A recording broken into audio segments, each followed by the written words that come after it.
Welcome to the 21st chapter of the book of Isaiah. You see, a heading is the vision of the wilderness as it starts the chapter. In the Greek orama, we have a panorama, looking all around. Orama is a vision of the erimu, of a hermit. Comes the hermit, eri, vision of the wilderness. Every place that is mentioned in this chapter, I believe, is in under Islam, under Islamic hands today. They're Muslim. Everything is Muslim. In fact, the center of Islam is mentioned towards the end of this chapter. We'll go through all these as we go through and point them out. And then we have a map, and it continues as a blast. Now, so we have to look at this and say, well, is this something that was going to happen soon that Isaiah was predicted? And if it's not, and if it's in the future, how far in the future does it go? Does it go to the Roman times? Does it go past? Does it go to today and past today? As a blast might go through a wilderness, from out of the wilderness coming from out of a land, so a fearful and hard orama, the fearful, phoviron, the phobia comes from that, and geology. So a fearful and hard vision was announced to me. Isaiah. The one disregarding disregards. The one acting lawlessly acts lawlessly. The Elamites are a pawn. This is where it begins. The Elamites are a pawn. The Elamites is Western Persia today, Iran. Western Iran today, Persia was the empire that came to pass from the Elamites and others that were in that area east of the Tigris and Euphrates River, east of the Mesopotamia, were the Elamites. So the Elamites are a pawn. And the ambassadors, presvis, we can add that to our English derivative book, presbyteros, and ambassadors are an older person. For the ambassadors of the Persians, now we have the Elamites, now it mentions the Persians, come against me. This is God. Now, the Persians never attacked Israel in history as far as I can see. So putting it in the time of Isaiah or even time of the Romans or anything is not possible. I don't see it. The only thing it can be is something that's in the future. And he's talking about the Persians. The Persians of the ancient Persians of this time were for Israel. Cyrus, the king of the Persians who destroyed the Babylonians, he had Daniel, and supported the rebuilding of Jerusalem and helped. So it this doesn't fit for any of this to be anything except for something in the future with the Islamic nations. And they are come, and so Cyrus. Now, where else do we hear other than hear about the Persians? Well, Revelation 12:7 in our Entities of the Book of Revelation book points this out, and it says in Revelation, and there was war in heaven, Michael and his angels to wage war with the dragon, and the dragon waged war with his angels. That was Revelation 12:7. So Michael is the key right here. And now in Daniel 10:13, before in the book Old Testament, it says, and the ruler of the kingdom of the Persians stood right opposite me 20 days and 1 day. And behold, Michael, one of the rulers of the ones foremost, came to help me. So this has something to do against the Persians with Michael. And then in Daniel 12:1, it says, and in that time, in the future, shall rise up Michael, the great ruler, the one standing for the sons of your people, and it will be a time of affliction such as not taken place, from which there became a nation on the earth until that time. So this is what I see is in the future, and it has to do with Iran, the Islamic nations, and Michael, some type of a future battle between Michael and his angels and the angels of the dragon. And it continues, because of this, my loin was filled with feebleness, ready to go to the bathroom and urinate. And pangs took me, as the one giving birth. I transgressed to not hear, I hurried to not see. My heart wanders, and lawlessness immerses me. My soul attends to fear. It's just terrible what he's seeing. Prepare the table, trapezon. Trapezon is a trapeze. We have a flat platform where the acrobats were on. It's called a table. It's also a bank. A trapeza is a bank in the New Testament. Eat, drink. Rising up are the rulers. Pull up shields. For thus said the Lord to me, proceeding, stand yourself as a scopone, a watchman. We have a scope. Comes from that. And whatever you should behold, anangilon, announce in the imperative, and announce it. Whatever you should behold as a watchman. He's announcing it to us. And I saw riders, 2 horsemen, dio, epis. I probably should have highlighted that one. Also, a horse is an epos. We get hippopotamus, a river horse. A rider of a donkey and a rider of a camel. Listen with great hearing.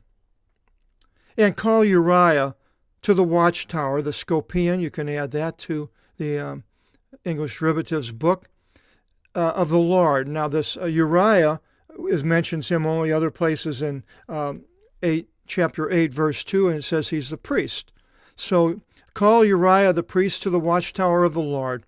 And he said, I stood always by day, and over the camp I stood all the night. And behold, he comes, a rider of a double chariot. And responding, he said, has fallen, Babylon and all her statutes and her handmade idols broken unto the ground. Babylon, so it hadn't even taken power yet. The Assyrians had defeated it, destroyed the city, rebuilt it, destroyed it again. It was rebuilt again. Babylon, everything we hear about Babylon, we've been told that you think about this powerful nation state that, it had a powerful army. But you know what the size of Babylon was? 2,200 acres. It's the size of the Philadelphia International Airport. That's the size of that city. The main king, and it only lasted from 609 to 539, not even 100 years was it in power. So basically, this Nebuchadnezzar II was the king, but he was not against the God of Israel. Actually, he was for the God of Israel. If you go into the book of Daniel, you'll see about Nebuchadnezzar and how he became a believer in the God of Israel. So all this about Babylon in the past, I think we should just forget about it.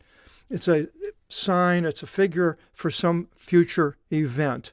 And I believe from the different things that Babylon is Jerusalem. In Revelation 14:8, it says, I think it was the angel, is fallen, Babylon the Great, the same thing. Well, Babylon the Great had been destroyed back in 500 years before Jesus,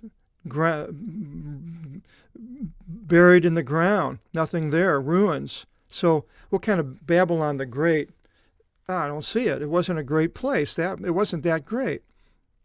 We've been believed to think that this is what it's talking about, but if you really study Babylon, it's not that big a thing, except the army that they did have, they sent out that did conquer, but it wasn't any great city. So Babylon and all her statues and her handmade idols were broken unto the ground. So in the book of Revelation, the warning. And then in Revelation 18:2, towards the end, and it says, and he cried out in strength of voice, saying, is fallen, Babylon the Great, and is become home of demons and prison of every unclean spirit and a prison of every unclean and detested bird. They're unclean and detested by Jews, but this is now what Jerusalem has become. Reason I say that is because in Revelation 18:24 it says, and in her, Babylon, it mentions it there back in verse 2, and it continues, the blood of prophets and holy ones was found, and of all the ones being slain upon the earth. Well, the prophets and the holy ones, Babylon, it says, is Jerusalem. It couldn't be anything else, because then in Luke 13:33, it says, Jesus says, for it is not permitted a prophet to perish outside Jerusalem. So there we have it. We have Jesus saying a prophet can't perish outside of Jerusalem. And then Babylon in Revelation, the blood of prophets is just as Jesus says, Babylon the Great has fallen. And then we have 1 Peter 5:13, where Peter says, she in Babylon, chosen with you, greets you. Peter was in Jerusalem. No place in history, no place in the Bible does it say that Peter was ever in Rome. That's something that the Roman Catholics invented, probably through Satan, the deceiver, to us to think that this Rome is somehow taken the place of Jerusalem. Don't forget, it's all about Jerusalem. Don't take your eyes off of Jerusalem. Don't let anybody take your eyes off of Jerusalem. And when you go through here, I see it, and I don't do that. Now I see. All of a sudden, it all becomes clear. In the future, it's all about Jerusalem and around it. Then it continues here, O ones being left behind, O ones grieving, in the exclamation, in the imperative. Hear what I heard from the Lord of hosts, what the God of Israel announced to you, to us. And then he says, the vision of Edom, Idumaeus. The Idumeans, the rock city of Petra were the Idumeans, but Edom was a larger than just Petra, the rock city of Petra. The Idumeans were. Let's go to a map here of the Arabian Peninsula. It goes way on down. But as we see here, Dedan, Kedar, and Mount Seir is up here, and Edom is all down around in here. And then south of Edom is Dedan, then Kedar, and down at the bottom is the Sabaeans, the Queen of Sheba came from. Guess what's right here? Where it says Madma. That's, over here. Guess what's right here where it says Kedar? How about Mecca? The city of Mecca is right there, right where we're talking about right now. Mecca is Kedar. So let's go back and see what it says about it. The vision of Edom, that's that area of the Arabian Peninsula. He called to me from Seir, and that was the mountain range that was there south of the Dead Sea. Guard the parapets. I guard in the morning and the night. If you should seek, seek, and live with me. Now, is God saying this, Isaiah saying this, or both? In the forest by evening you shall bed down in the way of Dedan, that's Mecca. For bring water for meeting with the one thirsting.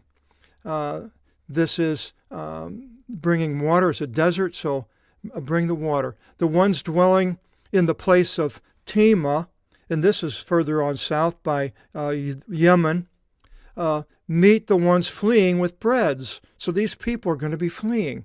Because of the multitude of the ones being slain, and because of the multitudes of the ones wandering, and because of the multitude of the swords, and because of the multitude of the bows of the ones being extended, and because of the multitude of the ones fallen in the battle, Islam is going to be destroyed. For thus the Lord said to me, yet a year, as a year of a hireling, the glory of Kedar shall fail. Now, yet a year, it's going to fall. Now, what year is it talking about? A year from when he's writing this, or a year when it happens? I believe it's a year is when it starts happening. And the remnant of the strong bowmen of the son of Kedar will be few, for the Lord God of Israel spoke. Kedar, Teman, it's all going to be destroyed. Doesn't say exactly how, but it's warning the people there. And so if you are a Muslim and you are in the Arabian Peninsula, flee. I would get out of there right now and move someplace. Go become a Christian. Go to a Christian nation. Chapter 22, the ravine of Zion. Now we go back to Jerusalem. Zion is Jerusalem, the part that David built, the old part. And we'll find out now what happens and what Isaiah sees about the ravine of Zion in chapter 22. Hope you'll join us, and God bless.